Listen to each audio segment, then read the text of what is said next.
ګلوبل سموت فلوټیلا د غزې تړانګې ته نږدې په 150 ناټیکل مایلز یا 280 کیلومتر فاصله کې خطرناکو اوبو ته ور داخله شوې ده او مخ په وړاندې روانه ده.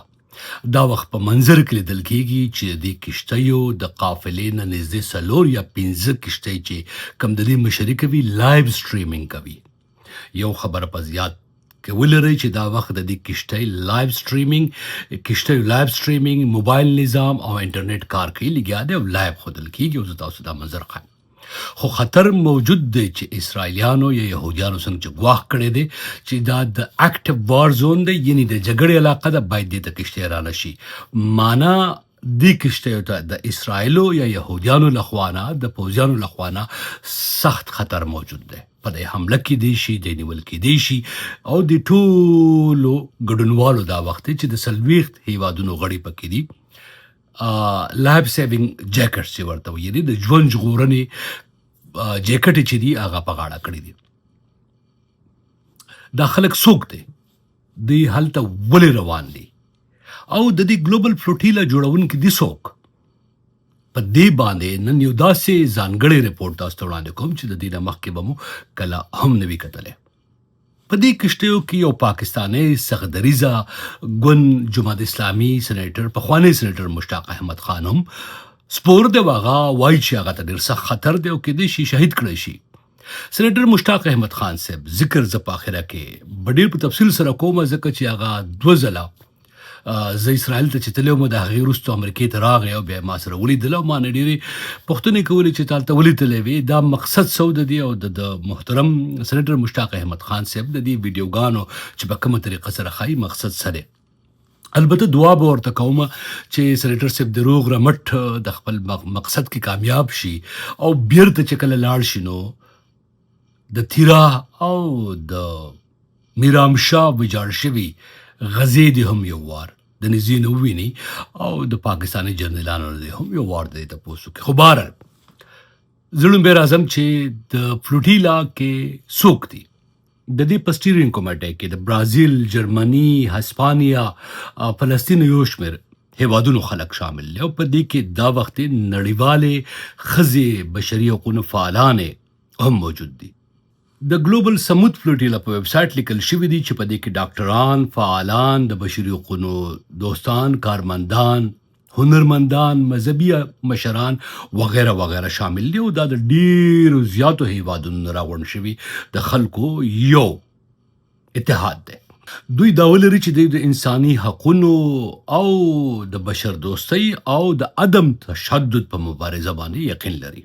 دوی غواړي چې د فلسطینیانو د لسیزو راهیسې مقاومت تحریک غږ پورته کړي، هلته بشري مرستې ور ورسوي او د هغو غږ چې دی دنیا کې راپورته کړي. خو بیا هم په ذهن کې دا سوال راپورته کېږي چې د آیډیا په لومړي ځل د چا په ذهن کې راپورته شوی او د دې جوړونکي دي څوک؟ ما د ډېر ژور تحقیق نه وروستو په دې کې 2 سړي داسې معلوم کړل چې هغه د دې په جوړونکو کې تر ټولو مهم شخصیتونه دي او په لومړي ځل د آیډیا هم هغو ډیولپ کړې وه. په دې کې یو دی یحیی سري چې د الجزایر دی او بل دی سیف ابو کشک. دا دواړه شخصیتونه زه غواړم تاسو باندې وپېژنم. یحیی سري د الجزایر یو سیاسي او اسلامي فعال دی، د الجیرین انیشیټیو ټو سپورټ فلسطین مشر دی، د سمود کانوای د الجزایر څخه غزې ته د خلکو د ملاتړ لپاره جوړه کړې وه. د په لومړي ځل باندې د سلفي جهادي نظریاتو پلوي ګڼل کېږي. د الجزایر د علماو ټولنې له مهمو مشرانو څخه یو دی چې د اخوان المسلمین تاریخي څانګه ګڼل کېږي. حاجي سري صاحب چې د په کال 2022 کې د الجزایر په کانفرنس کې د حماس له لوړپوړو چارواکو ظاهر جبارین او اسامه حمدان سره هم ملاقات کړی و. بیا په 2023 کې یعنی تیر کال د حماس د نړیوالو اړیکو مشر باسم نعیم سره یې رسمي لیدنه وکړه چې د هغه له لارې د حماس ملاتړ شوي کمپاینونو سره همکاري وروستو پراخه شوه. اوس به راشو سیف ابو کشف ته. دا د دې فلوټیلا په مهمترین آرګنایزرز کې او د دې لپاره په کار کوونکو کې تر ټولو مشهور نوم دی. د دی خو د فلسطین په ویسټ بینک کې په یو کیمپ کې پیدا شوی و، خو د تیرو 20 کالو راهیسې په هسپانیا او یا په سپین کې پاتې کیږي. دی په اروپا کې د فلسطین لپاره غږ پورته کوونکو ملاتړو کې یو غټ غږ ګڼل کیږي. د ګلوبل مارچ ټو غزا د مهمو تنظیمونکو څخه یو دی. ګلوبل کولیشن اگینست اکوپیشن ان فلسطین مشري هم کوي. البته د په هکله چې ما معلومات وکړل، ډېر زیات خواري مې وکړله، نو دومره معلومات مې په لاس راغلل چې د اسرائیل پوځ دا سه مواد په غزې کې پیدا کړي دي، په کم په بنیاد چې هغه دا وایي چې در اصل د دې فلوټیلا سمود جوړونکو آیډیا چې دا هغه د حماس په فنډینګ یا مرسته سره کیږي، خو مخې ته دی ولاړ دی. اسرائیل وایي چې د دې کار لپاره د سایبر نیپچون نومې اداره جوړه شوه چې په سمود فلوټیلا کې د ګډون کوونکو کشتو ملکیت ترلاسه کړي او د حماس مستقیم ملکیت چې دی هغه پټ ساتل شي. اسرائیلو چې کوم مواد ښودلي دي د هغې تر مخه حماس د سمود فلوټیلا مالی ملاتړ کړی دی او ډېرې کشتۍ یې په پټه د سایبر نیپچون له لارې اغستې دي چې په بارسلونا کې د دې ریکارډ موجود دی او د سیف ابو کشف تر مشرۍ لاندې فعالیت کوي.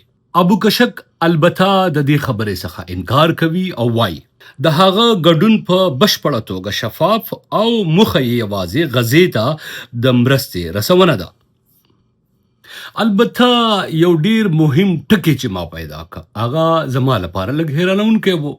د ابو کشک چې په خپله ډیر مطلع فعال دی، د جایدادونو یو اداره وه، خو اوس د سپین د سوداګریزو ادارو ریکارډونه ښایي چې د فلوټیلا د پیل څخه لږ مخکې شرکت د جایداد څخه بحري یا سمندري ترانسپورټ ته بدل شوی و. په دې کې اوس یو خبره کوو د سینیټر مشتاق احمد خان صاحب. په سینیټر مشتاق احمد خان صاحب زه یو مذهبي سختدریځه ګوند جماعت اسلامي پخوانی سینیټر دی، سیاسي هلې ځلې وینو مونږ، تاسو هم وینئ، دی هم په دې کې موجود دی. هغه پرون یو ویډیو کې ما کته چې ډېر خفه او غصه او بېچینه لیدل کېده. خپل موبایل هم ګزار کړ او دا یې وویل چې دغه موبایل جام شوی دی. که څه هم زه وینم چې دا وخت دغلته موبایل نظام روان دی، کار کوي او د دې فلوټیلا چې کوم نړیواله مشهورې ښځې دي او په انګریزۍ ژبه کې او په نورو نړیوالو ژبو کې نړیوالو رسنیو سره خبرې کوي، نو د هغو موبایلونه کار هم کوي او هغو ته جیمینګ هم نه دی شوی یا هیک شوي نه دي د هغو موبایلونه. ممکنه توګه سینیټر صاحب موبایل هغو جیم کړی وي خو د نورو نه دی جیم شوي. سینیټر صاحب وایي چې دی باید غزې ته ځان ورسوي او دی وایي چې د شهادت نه مخکې دا ارمان لري چې په بیت المقدس کې یو ځل لمونځ وکړي.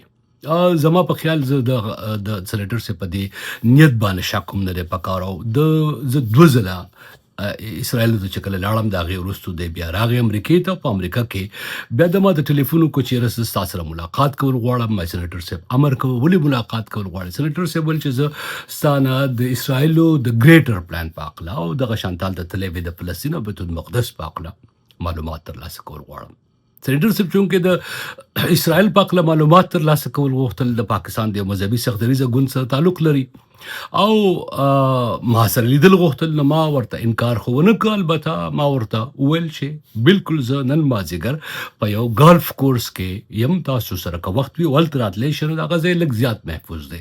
او بل یو خبریال ملګری ما احتیاطاً هغه ته وویل، موږ 2 خبریالان ملګري چې هلته مو ګالف کوم. سینیټر صاحب تشریف راوړو. سینیټر صاحب په نیت کې زه یو ځل بیا وایم چې ما ته کوم داسې غلط خبره نه ښکارېده، هغه ځان زمانه پوهه او ما نه دا معلومات هم وکړل چې ته بیت المقدس تللی وې، هلته مسلمانان راتلی شي که نه، هلته پولیس شته دی که نشته دی، بیا آیا د اسرائیلو د ګریټر اسرائیل کوم پلان شته دی که نشته دی. نو زما سره چې کوم معلومات وو ما چې هلته څه لیدلي وو هغه مو شریک کړل. ما سره عکسونه هم دي، خو بهرحال زه سینیټر صاحب سره ما لوز کړی و چې دغه عکسونه زما او ستا د دغې ځای شخصي دي، هغه زه نه ښایم.